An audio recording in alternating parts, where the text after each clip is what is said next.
almost every single practice that people tell you to do, for every person who claimed it was the cause of their success, there's 1,000 people who will never be able to have a voice. There's 1,000 people who tried exactly that practice and failed to achieve the result. So it's not necessarily a causation. Maybe it's a correlation. Maybe it's a coincidence. And so we're not good at being critical thinkers. And I think that's a really important thing, is to just understand that distinction between causation, correlation, and coincidence. And we tend not to do that. And that leads us then to context, which is there's never a one-size-fits-all strategy. Anybody who tells you, go do this, I would immediately be skeptical of what they say. I'm Srini Rao, and this is the Unmistakable Creative Podcast, where you get a window into the stories and insights of the most innovative and creative minds who've started movements, built thriving businesses, written best-selling books, and created insanely interesting art. For more, check out our 500-episode archive at unmistakablecreative.com. Steve, welcome to the Unmistakable Creative. Thanks so much for taking the time to join us. Oh, fantastic to be here. Looking forward to it. Yeah, it is my pleasure to have you here. So as I was mentioning to you before we hit record, I came across your work inside of Oliver Burkeman's book, The Antidote, who was a former guest here, actually our first guest this year. And when I saw the whole idea of goal-free living, I thought, oh my God, this flies in the face of every idea in personal development that I've ever come across. I have to talk to this guy. But before we get into all of that, I want to start by asking you, what is one of the most important things that you learned from one or both of your parents that have influenced and shaped who you've become and what you've ended up doing with your life? Wow. I think one of the things which has been extremely influential is my dad always said everything happens for a reason. And he didn't mean that in some kind of mystical way, like there's a plan in the universe. It was really more just a lens. If whatever happens to you doesn't seem like it's good, well, let's look for the silver lining in it. Because if you take the time to look for it, then you find what's good. And I've found that actually has worked really well for me throughout my life. Is anytime I have a setback, I just try to look for the silver lining in everything. Yeah. So, okay, that's fascinating. So one is I wonder how that has shaped, influences and actions in your life and moments in your life where, you've had bad things happen, because, the reality is bad things happen to good people all the time. That's just part of life. But the other thing I appreciate that you said was that he didn't say it as some sort of mystical new age bullshit nonsense. Like, he just said it in a very practical way. So how do you separate the sort of mystical new age version of that from the practical real version of that? Because I think that that's a trap that people get stuck in, and it just gives them an excuse to sit on their ass.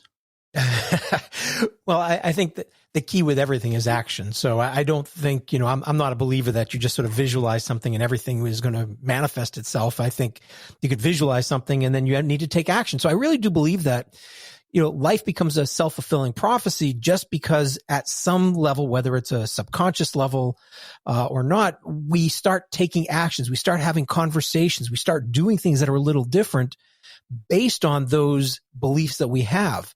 And so that's been my strong belief, is that if we strongly believe something, it's not that the world is going to conspire to give it to us, but we're going to be taking the action.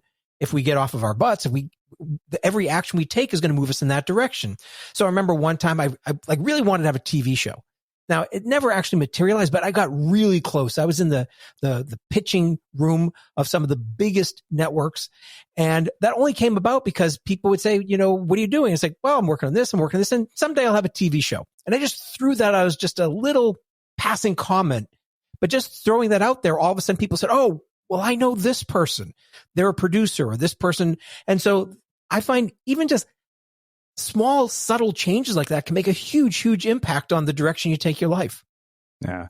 Well, so, you said that you look for the silver lining in everything. Take me to an experience, either, growing up, or take me to several that, something that was really bad in the moment ended up being good in the long run. Because I think that what I've realized is that we only recognize that something good happened or something bad happened for a reason in retrospect. But in the moment, it's the worst thing in the world because it's happening to us at this exact moment. Well, I think growing up, for me, I was a scrawny, nerdy kid. I was in the math club. I was terrible at sports. I mean, I remember I'd be like the very last kid to be picked for the kickball team. I mean, I was just terrible. I really was.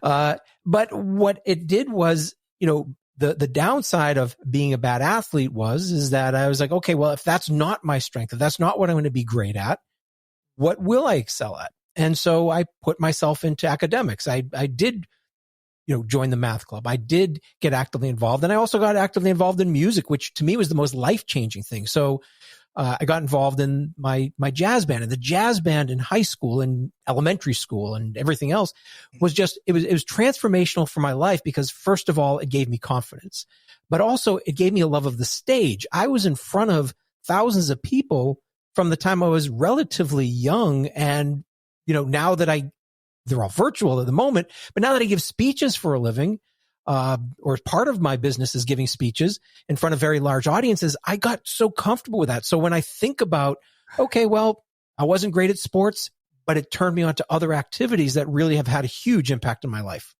Okay, so I it's funny because we must have such a parallel story. I played the tuba for 9 years, and same story. Got the shit kicked out of me in a football field and in seventh grade in Texas, where there are seventh graders the size of grown men. So I wonder, what instruments did you play? Well, I got to say, I was at least a little cooler than the tuba. Yeah, I mean, the tuba is not very cool. Like, let's be honest.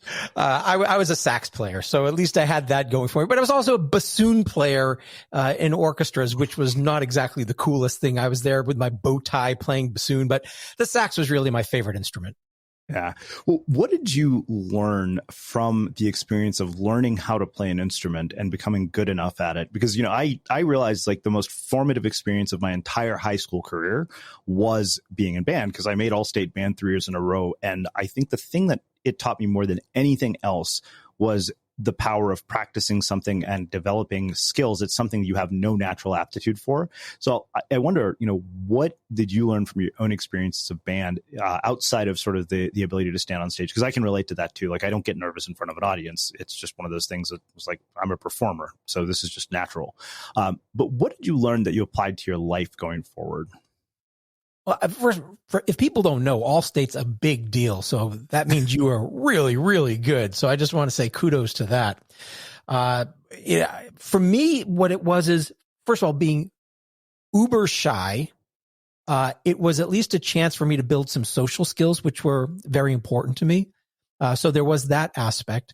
And it was really interesting too. You talked about the discipline. Well, I'm not really very good at discipline, but I remember what happened was, my parents, would say to me, like when I think it was, 4th or 5th grade, somewhere around, maybe it was 3rd grade. I started playing very early, and my parents were like, look, we are happy. I think I started off playing in group lessons, taking group lessons with a whole bunch of people. They said, look, if you really want to get good, you're going to need private lessons. But if you're going to do private lessons, which is going to cost us money, you need to promise us you're going to practice at least 3 times a week. And my response was, no way. So I didn't take private lessons for a while, but I practiced 7 days a week for hours a day. And at some point it was like, okay, clearly I'm going to do it. So I'm going to stop fighting. So I learned something about myself, which is I don't like being told what to do. I like being able to have sort of my freedom. And that to me, I don't know how that actually influenced me, but it was just a very, very interesting insight to have at a young age, to recognize I don't want to be controlled, but I will, do things that I would have done anyway. And that's sort of the crazy thing. So this is always fascinating to me, is I wonder why you think that certain people have moments of insight like that at such a young age versus the people who don't. Because I think that, when I look back at college, when I look back at most of these experiences, I only realized that, I got profound lessons from them, in retrospect. I didn't see what I was getting at the time. I'm not sure I was that smart to get it at the time. It really is just sort of reflecting back in some cases. But I do know, it comes back to something you were saying earlier on, is all these decisions, whether we learn them at a conscious level or a subconscious level, do influence the actions, the decisions, the conversations we have, and the direction we take with our life. And so I do think those experiences, whether it's and I too got beat up, so you put all those different experiences together and they influence us and move us in a direction. And then I guess to me, the big question is always, how much of the direction of our life was by design or by default? Yeah. And I think what happens is in a lot of cases, something happened to us, therefore we go in a direction which might not be healthy for us, as opposed to saying, this happened to me. Okay, that was interesting. What can I do that's actually going to be a positive thing in my life? Because I guess if you get beat up, maybe your response is join a gang or something. I don't know. I mean, there's, I'm sure, a lot of different ways people could go. But fortunately, and that was my parents' influence and my friends, my friends were all nerds. And so all those different decisions moving down a particular path. This episode of The Unmistakable Creative is supported by the Longtime Academy, a new podcast about how to be a good ancestor. It's a show about time and how we think about time. Short-term thinking can be really stressful, and some of us find it difficult to plan for tomorrow or next week, let alone next year or 10 years from now, and long-term thinking can help. If you've ever felt unproductive, exhausted, or worried about the future, or powerless to change the path our world is on, the Longtime Academy can help. You'll hear from people like Brian Eno, Celeste Headley, George the Poet, Roman Kurznerek, Jay Griffiths, and Adrienne Murray Brown, and learn how they embrace long-term thinking. The Longtime Academy is an audio documentary, but it also includes practical exercises designed to expand your sense of time and help you be a good ancestor. I got to check out an early episode of the Longtime Academy, and here's what I thought.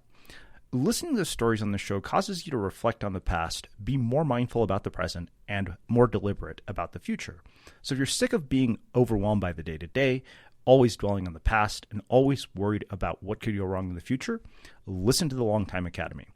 Search for the Longtime Academy anywhere you listen to podcasts. We'll also include a link in the show notes. Life is short, time is long. The Longtime Academy. Yeah. Well, I mean, I think it's interesting you mentioned the sort of confidence thing that comes from that, because I very distinctly remember my 9th grade band director telling me, the first time I sort of ran into all the kids who made all-state band, there was a trumpet player who lived across town in our crosstown, rival, and he went to our crosstown rival high school. And I was kind of, annoyed by how arrogant he seemed about his abilities. And, the funny thing was my band director said, I need to tell you this, but that is the attitude that you're going to find in every one of these people. They don't believe that they're bad. They believe they're good, and they believe that they're here to make all-state band, and it's inevitable. And that, sort of it raises a question about this confidence idea. So Chris Sacca, the venture capitalist, when he has been interviewed, there's one thing that he will say over and over about the people that he invests in as founders, and it's that they believe that their success is inevitable. And I wonder if you think that belief can be developed, and if so, how? Wow, it's a interesting question, and I'm not really sure. I mean, I struggle still with, call it the imposter syndrome, but it's for me, but here's I guess the thing is, if people are really honest with themselves, because I've had a conversation, I've been studying the imposter syndrome now for over 20 years, and I mean, it's become vogue now, but I've been going back to the early days of some of this. I know it first came out in the 70s, but one of the things that I've talked to a lot of people, like household names of people that are business icons, some of the most influential people in the world. And I would ask them, do you have the imposter syndrome? And they said, absolutely. I can't believe every day that people think I'm as great as they think I am. And and the thing with the imposter syndrome is it's not about a lack of confidence. It's the gap.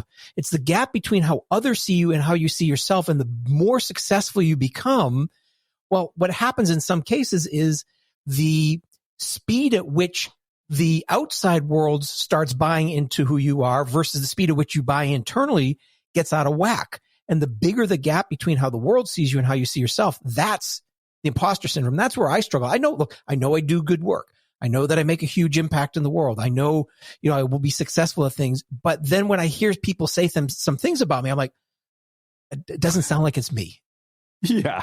Well, I think I may have told this story before. I remember we had a vendor who was looking at translating our content into different languages using an AI tool, and she heard a few episodes and she was like, you must be the most self-actualized person in the world. I was like, that's the most ridiculous thing I've ever heard. I'm like, I do this work because I'm probably one of the most fucked up people you'll ever meet.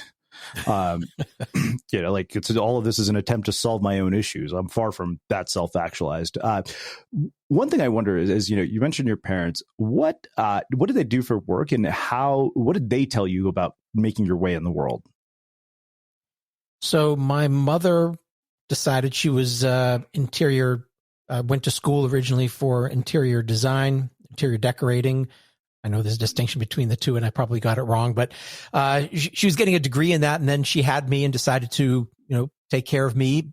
But what she's done throughout pretty much her entire life, which I've always loved and I've just found so incredible, is that although she's not really had a job, but she's done volunteer work for as long as I can remember, whether it's going to the VA hospital and working with patients there, or going to retirement communities and running activity centers. And, I love how she really, I just see how her creativity and just her passion for those types of things is something that's always inspired me. And then my father, he, was interesting. My father, basically worked pretty much for the same company his entire life. I mean, out of college, worked for a company, stayed there, eventually left the company shortly after, worked for another company, and that company was bought by the original company, or the company went to bought his original company. So he was with the same company pretty much entire business career. And when I look at what I've done, it's almost like in some respects the antithesis of that, because I went right out of college into consulting, which meant that I wasn't in an office. I was on the road 100% of the time. And then when I left consulting, I became a professional speaker and advisor, and I'm on till now planes all the time. So it's interesting. I don't know whether it was like I looked at that and said, I like to do something different, whether it was just maybe part of my DNA to begin with. I don't know, but it's interesting to look back at these decisions that we make. Yeah. Okay. So given that, we're here talking about, goal-free living, I think one of the things I wonder is what your parents taught you about goals, because I know from, reading your bio that you went to Cornell. I went to Berkeley as an undergrad. So you and I both know that you don't do things like that if you are not ambitious enough to set goals. And it's almost a paradox to have done, those kinds of things in your life. So what did they teach you about goals? And what is it in the world that caused you to arrive at this thesis of goal-free living? Well, I think going back to my parents for a moment, I just remember there's two things that they always said to me. They said, you can do absolutely anything you want to do with your life, but there are two things, and they said this when I was young. There's two things that we expect of you. One, you're going to go to college and graduate. We don't care what college. We don't care what degree. You're just going to get a degree, and you're going to get bar mitzvahed. So those are the only two things that they said I had to do. Now, they wanted me to do well in school, but they weren't. What was nice is they didn't say, you're going to be a doctor, or you're going to do this, you're going to do that, or you have to go here, you have to do.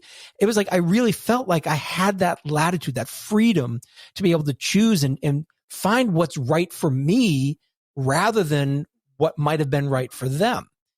And I think that's probably been a huge influence on me in many respects, is I had to make my decisions. They would help me make decisions if I wanted help, but in most cases, I, chose the path that I chose. And I think that probably is why at some level, this whole goal-free living philosophy just, really resonates with me.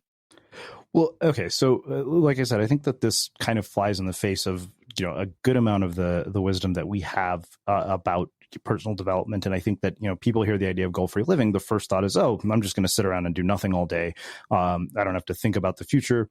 And so what I wonder is, given that you've accomplished what you have, how in the world does something like that even happen if you don't have goals? Because I relate to the whole, do what you're told thing. Is Indian culture is very similar to Jewish culture based on, what I've learned from many of the Jewish podcast guests that we've had here. And you mentioned something else, and that was, you said that, you decided to do what's best for you. And I think so many people don't do that. They actually let the world around them influence them when it comes to, the things that they make important in their lives, whether it's parents, peers, media, society, whatever it is. So let's talk about that first. Why is it that we're so influenced by the world around us when it comes to what we value in our lives? Yeah, that was one of the things which I did for research with goal-free living is I did a number of different pieces of research. And one of them was just sort of this quiz, and I don't have the statistics right in front of me, but it's like how many people are really living a life of their own design, their own choosing, versus it being heavily influenced by what their parents had done or what society had expected of them or what their family, their spouse expects of them. And in most cases, people were making decisions not based on their own wants, needs, and desires, but rather on external factors. And sometimes there's a need to do that, but I think that what ends up happening is we don't really tap into our God-given abilities. There's certain things that we are just so amazing at that if we don't tap into that, it's a shame. Mm-hmm. So let's talk about this idea of you can be, do, or have anything you want, because I think as I was telling you here, I think that idea is very nuanced, and I think it's misguided when people take it literally, because the truth is, I mean, you pointed out yourself, you and I were never going to play professional basketball, which is the example that I always come back to. And I had a mentor who was here, and one thing that I really appreciate that he said is that people often think about what's possible, but they don't ever consider what's probable. And as a result, they set really sort of wildly ambitious goals that they're never going to accomplish. And then they're left kind of scratching their heads. And I think that, personal development literature in general is guilty of perpetuating this. And you have a really interesting lens on this that most people don't. So how do you resolve that paradox of, we can be, do, or have anything we want, and then, in reality, we can't? Well, it was funny. If you didn't mention the basketball example, I would have said the same thing, because there's no way I was destined to be an NBA player. I think, there are things that we can move directionally towards. And I want to just, be clear. When I say goal-free living, I'm not saying you don't have goals. And more accurately, what I believe you should have is aspirations. And aspirations, even though you might think that from a linguistic perspective they're the same, they're actually quite a bit different. So goals are really about overcoming barriers, obstacles, and hindrances. So if you think about football for a moment, the goal is to get to the goal line and get through the 300-pound linebacker to get there. So it's about hard work getting to a destination, whereas aspiration comes from the Latin word for spirit or inspire, and it means to breathe life into. And so when I describe goal-free living, it's not that you don't have goals, and it doesn't mean that you don't, aspire to different things, but it's about having a sense of direction, not a specific destination, and then you meander with purpose. And so It's still about moving forward. It's still about direction. It's still about taking action, but it's not being so myopically and narrowly focused on one particular point. Mm-hmm. So I love this, because I think that, if there's anything that doing creative work has taught me for 10 years, is it's the path of any creative person or anybody who does anything that just doesn't fall into sort of, conventional jobs or careers. Their path is almost never linear. And what I wonder is, why is it that you make this distinction between a direction and a destination? And I think people set course for a destination really early in life. And, I was writing this new book, and I said, life plans are like, fortune cookies. You have no idea what's going to be inside. So it's kind of ludicrous that we make these really huge life plans. Because I very distinctly remember a conversation I had. I was an intern at Sun Microsystems the summer after my junior year at Berkeley, back in the day when people would actually hire me for a job. And I went to meet with this guy on a sales team because they had this, sales program called The Best of the Best, which was basically a training program for young, undergrads who had just gotten out of college. And if I remember correctly, he was probably 25. He had just had a baby, and he looked at me and said, "I bet you have this huge grand plan for your life, and I'm here to tell you none of it will go according to plan." And God, how right he was, looking back. So I wonder, why do you think that we choose a destination as opposed to a direction? I think partly it's because society tells us that. The self-help books tell us that. We need to have goals. We need to have ambition. We need to have direction. I mean, so all the things that we're told. But I think also part of it is, because people always ask you, where do you want to be in 5 years? I remember somebody asked me that once. It's like, where do you want to be in 5 years? Like, I haven't a clue. mean, I don't know where I'm going to be 5 weeks from now. Well, exactly. So I don't, and this person was getting frustrated. He's like, come on, you got to have an idea of where you want to be. It's like, I want to be healthy. I want to be happy. I couldn't really articulate much more than that. And this was really sort of at the earliest stages of the Goal-Free Living book coming to fruition. Because I remember talking with somebody and we were having a conversation and they're like, Steve, people are going to try to tell you to have goals, but I picture you as like a frog on a lily pad, and you're just going to hang out there. You're going to sun on that lily pad. And then at some point you're going to decide time to move to the next lily pad. You hop to the next lily pad, and that's going to move you through life. And it's not a straight line, but it's rather that meandering with purpose. That's my term, the meandering with purpose. But that's how I sort of visualize things. And I think what happens is we take comfort. I think goals give us comfort, but then they also give us dissatisfaction. It gives us comfort because we know where we're going. I think we just don't like ambiguity. So saying I'm going to be here in 5 years makes us feel like, okay, I'm on the path towards something.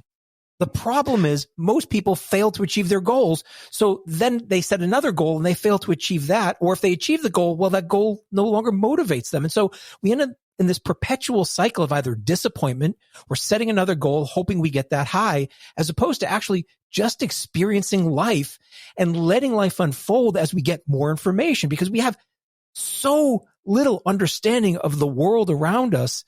For any person at any point to choose what they think they're going to be doing down the line is based on just such a small percentage of the data that's out there.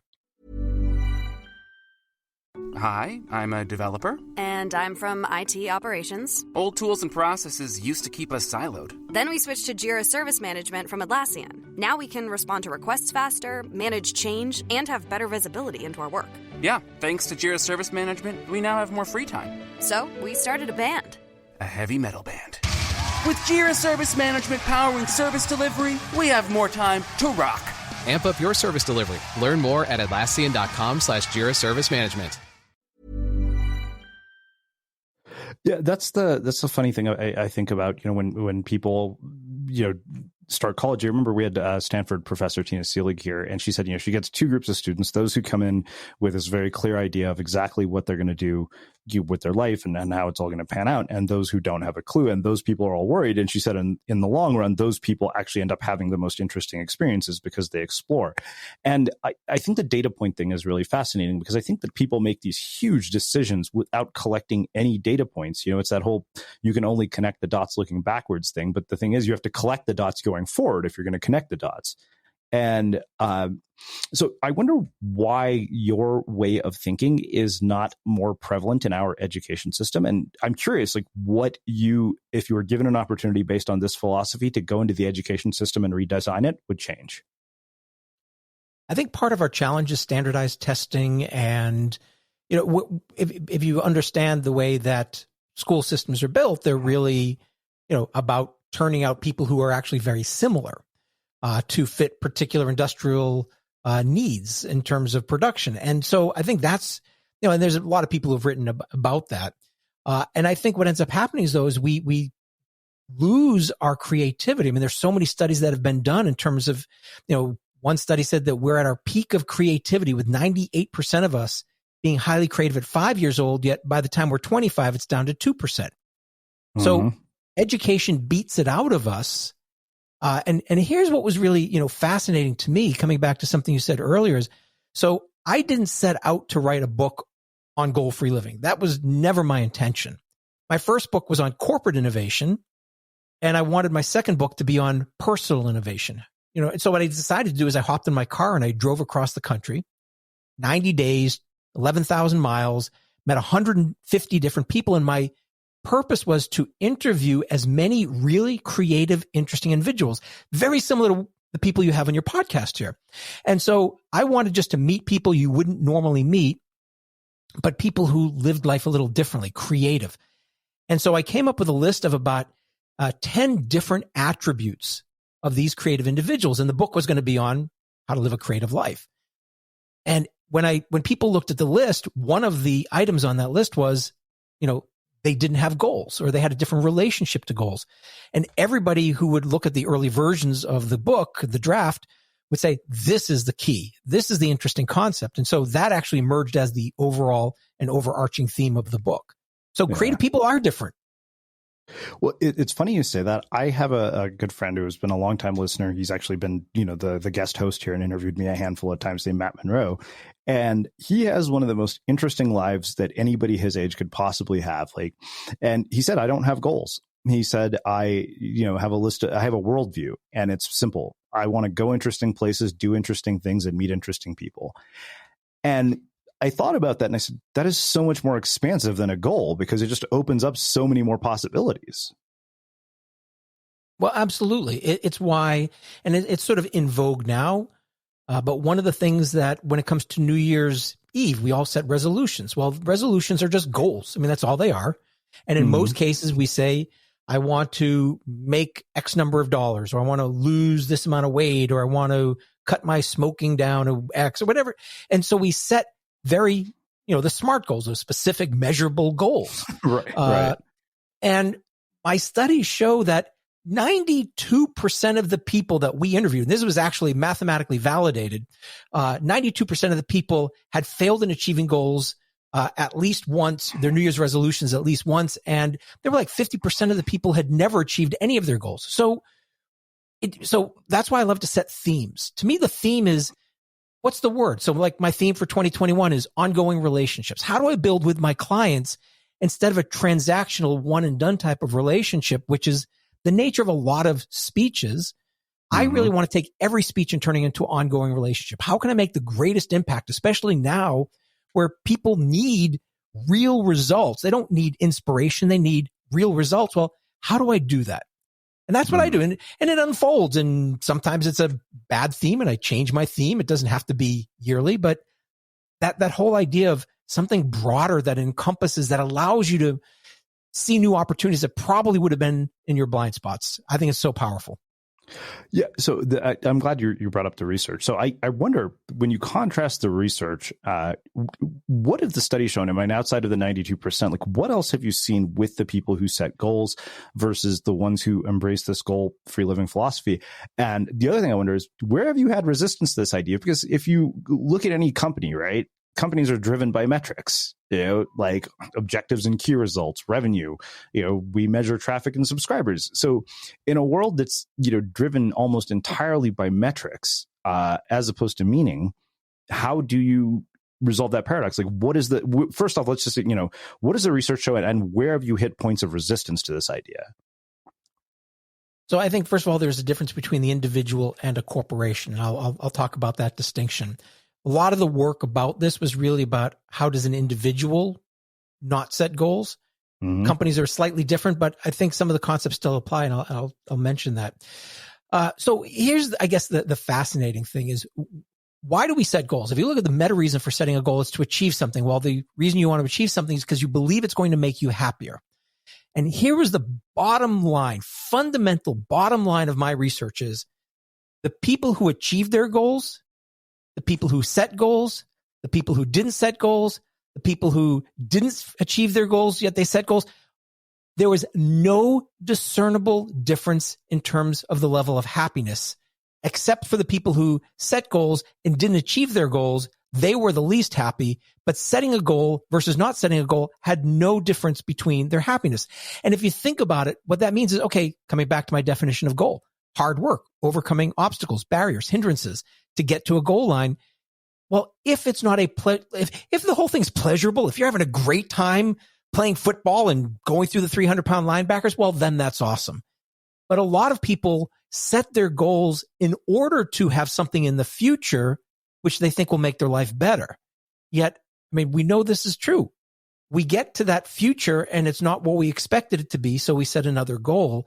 And so we're on this perpetual quest for something that we will never achieve. But unfortunately, we believe happiness and satisfaction is going to be in the future, rather than saying, how do I treat life as a game where I can actually enjoy every minute of every day doing the things that I need to do? Yeah. So that's, to me, the most interesting thing when it comes from a personal perspective with the research. Okay.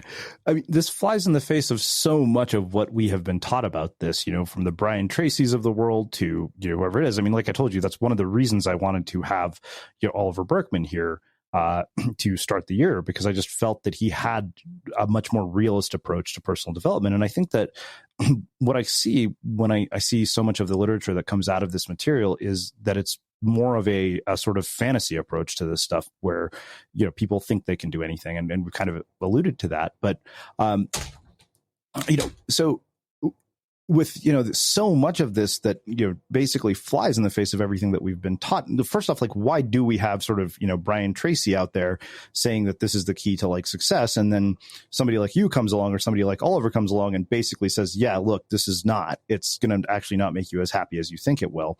And then, you know, a follow up on that, this is something that I asked Oliver, I know that basically the goal will never make you as happy as you think it will, simply because of hedonic adaptation. And the question I had for Oliver is it even possible to get off the hedonic treadmill?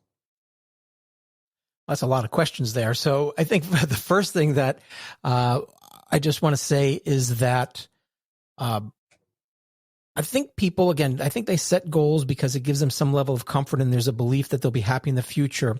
And I don't want to. When I started down this path, I was treating this as sort of a one size fits all strategy. And actually what I've discovered is the concept of goal-free living appeals to some people, but doesn't appeal to others.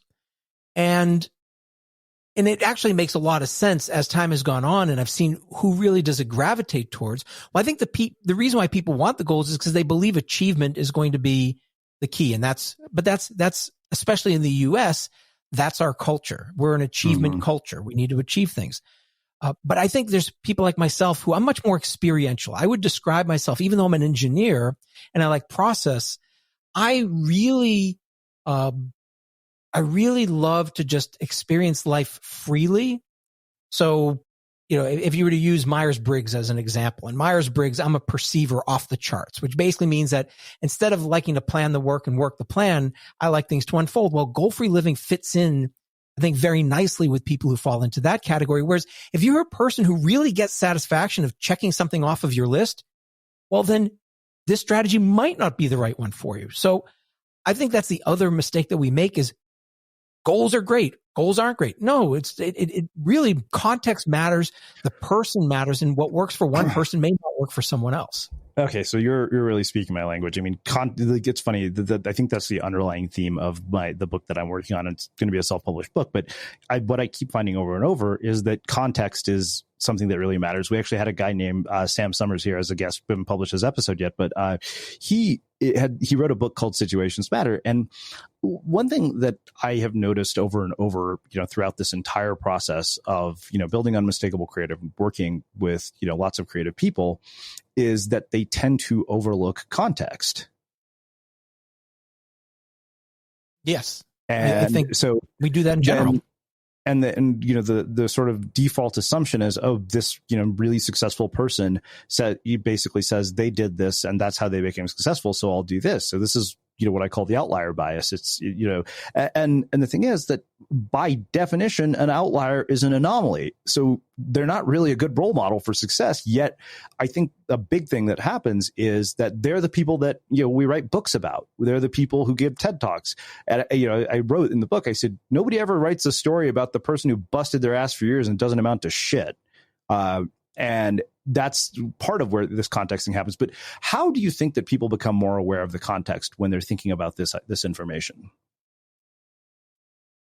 So I think there's two different pieces. One is, just to come back to the last thing you were talking about there, is I'm always fascinated with survivor bias and its cousin, the undersampling of failure. I love the concept of undersampling of failure, and that's what happens. So, you know, one of the things that we'll talk about is, hey, let's go do this. I mean, one of my books is called Best Practices Are Stupid. And the reason why they're stupid is because almost every single practice that people tell you to do, for every person who claimed it was the cause of their success, there's 1,000 people who will never be able to have a voice. There's 1,000 people who tried exactly that practice and failed to achieve the result.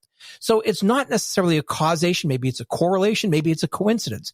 And so we're not good at being critical thinkers. And I think that's a really important thing, is to just understand that distinction between causation, correlation, and coincidence. And we tend not to do that.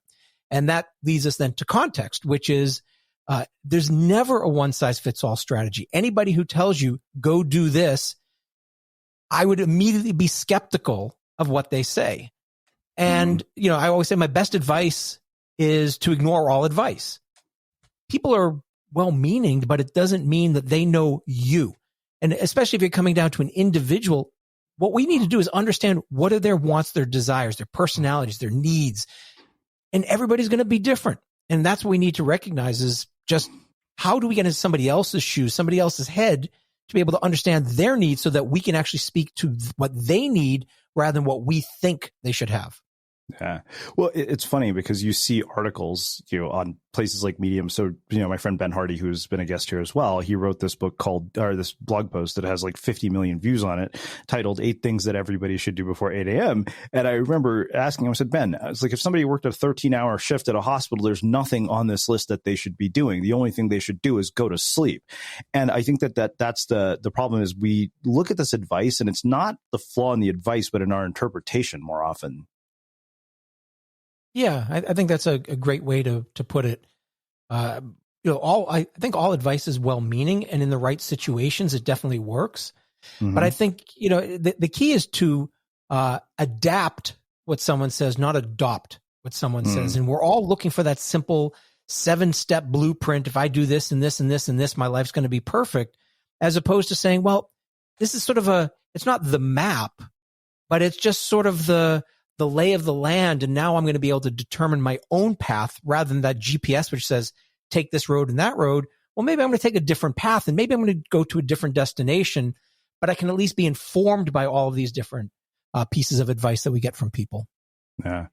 Okay. So there are 2 things that you brought up, which I think makes a perfect segue to what you just mentioned earlier in our conversation. You talked about meandering with a purpose and being comfortable with ambiguity.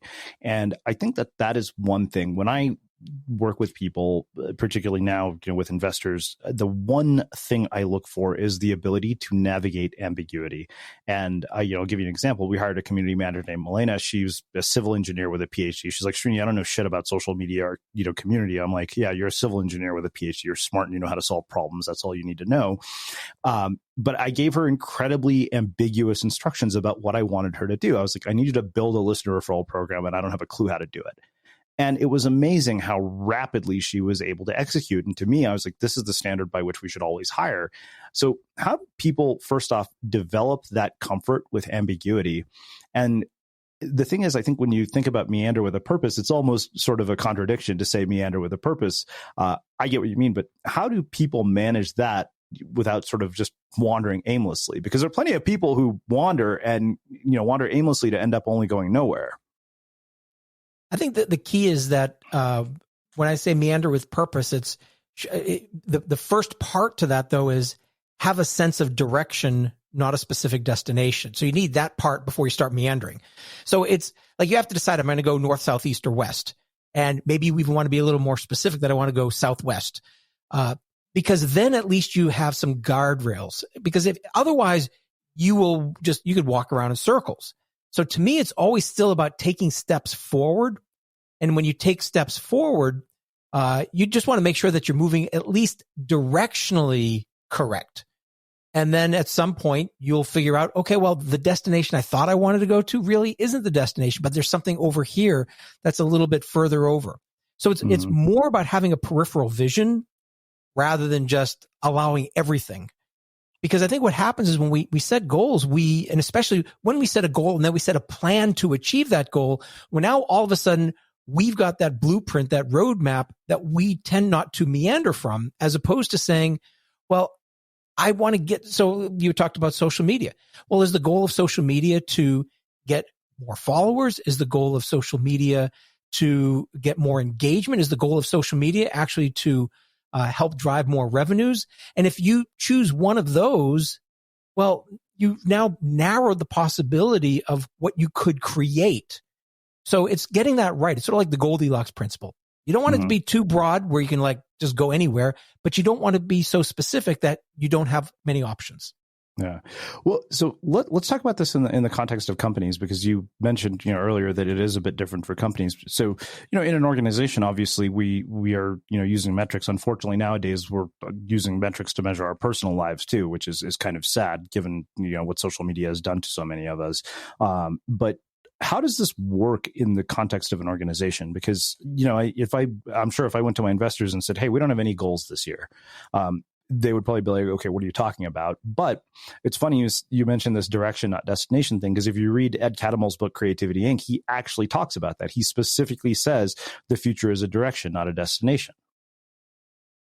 Well, I think it has to be a direction, because strategic planning, as we've known it to be, can't exist anymore. I mean, there's just the pace of change and the unknowns and everything else. So, we want to know directionally where we're going to go, but we have to have that nimbleness, that adaptability. My whole work for the past 25 years has been around innovation. And when people ask me to define innovation, to me, it's not about novelty. It's not about, developing something new. It is about adaptability and relevance.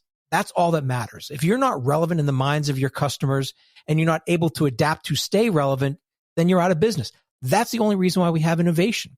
And so we need that nimbleness inside of organizations. And the more rigorous we are, the harder it will be to make those changes. Mm-hmm. What I will say, though, is that, again, it comes back to the one size fits all. Parts of the business you want to have running like a well-oiled machine, because if you're in the logistics business and you're trying to ship products, well, yes, let's do things a particular way because we know it works. And if a problem pops up, well, we need to have that adaptability to solve the problem.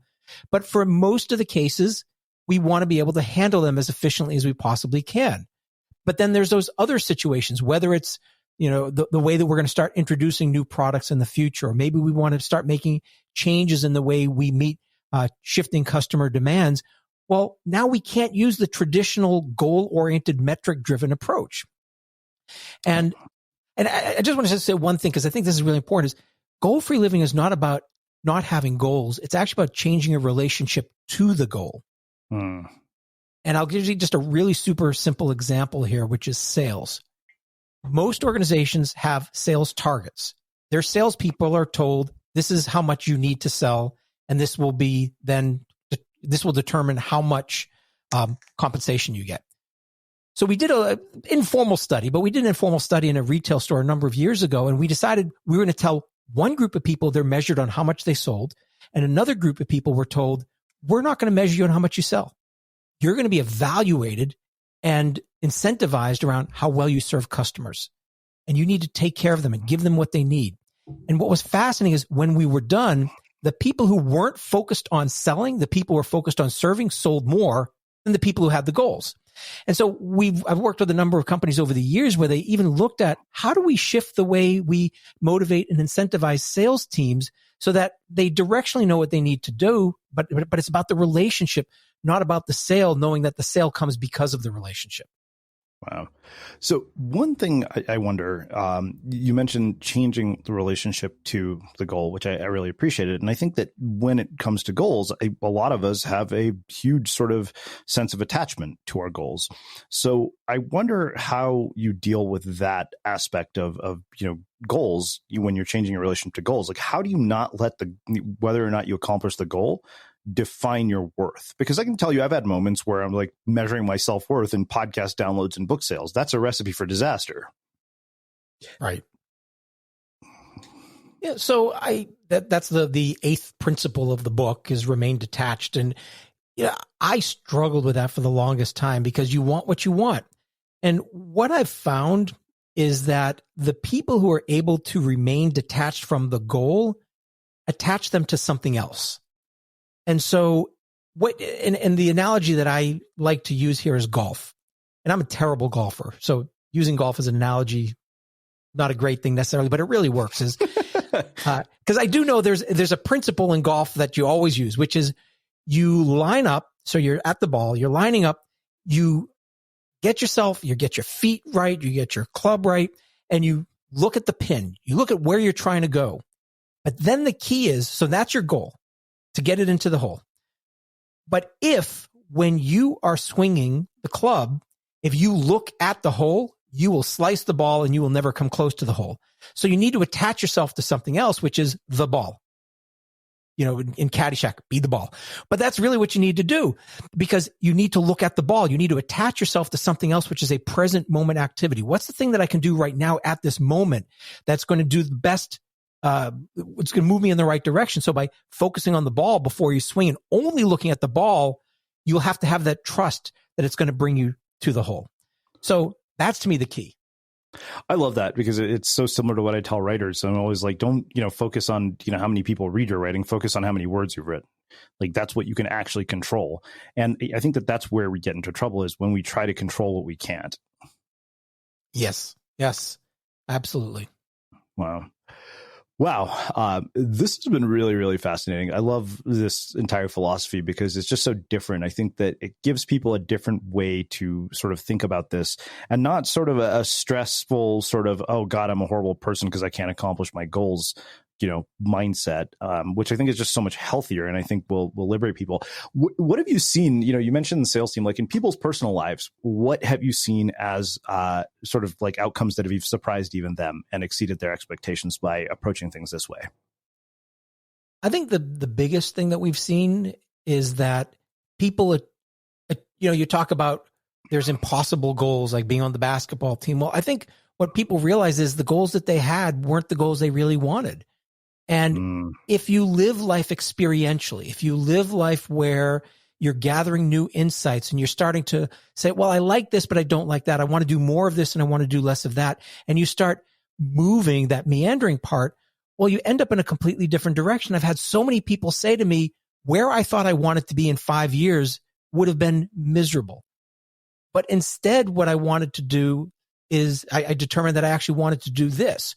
Or in some cases, where people thought they wanted to go with their goal was the right goal, but the path they were taking to get there ended up being totally different.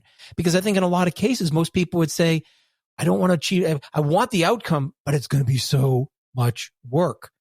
But then when they get really clear as to where they want to go, and then they allow things to unfold, in many cases, they hit the goal, but they took a path that was pleasurable and enjoyable. And so it wasn't even about the goal necessarily, but the goal was, just sort of that thing pulling them forward rather than them having to push. I love that. Wow. Well, this has been really amazing. I love conversations like this because they just make you think, like it's not like we give people any sort of blueprint, which I appreciate more than you can possibly imagine. So I have one final question for you, which is how we finish all of our interviews at the Unmistakable Creative. What do you think it is that makes somebody or something unmistakable? So I think the thing which makes somebody unmistakable is when they are true to themselves. I really do believe that we're trying to label people, we're trying to shoehorn people. And this is what my parents gave me the gift of, is basically saying you can do whatever you want, you can major in anything you want, but you just have to get a degree. And that freedom really allowed me to choose who I am. And I keep on correcting because I realize, well, I like to do this, but I don't want to do that. And that to me is that really to me makes somebody unmistakable, when they're truly tapped into what makes them special, their uniqueness, their differentiator, and they really play to that as much as they possibly can. Amazing. Well, I can't thank you enough for taking the time to join us and sharing your story and insights with our listeners. Where can people find out more about you, your work, your books, and everything that you're up to? The easiest thing is to go to steveshapiro.com. You'll find all the books there. And by the way, Goal Free Living is actually like over 15 years old now. So when I wrote this, people were saying, wow, this is maybe a little ahead of its time. And I'm glad that people are now starting to, especially with the pandemic, where things are so uncertain, it really feels like people are becoming much more interested in an approach to life that's based on the fact that life's uncertain. So yeah, just go to my website. You can learn all about me there. Amazing. And for everybody listening, we will wrap the show with that. Thank you for listening to this episode of the Unmistakable Creative Podcast. While you were listening, were there any moments you found fascinating, inspiring, instructive, maybe even heartwarming? Can you think of anyone, a friend or a family member who would appreciate this moment? If so, take a second and share today's episode with that one person, because good ideas and messages are meant to be shared. The Tech Nation Visa enables global tech talent to live and work in the UK. As we work to create cutting-edge technologies, you can help build a future we all want to live in. Join a nation enjoying record levels of investment and find the perfect role for you. Whether you're an experienced coder or a product management expert, live, learn, and lead in UK tech today. Search online now for the Tech Nation Visa.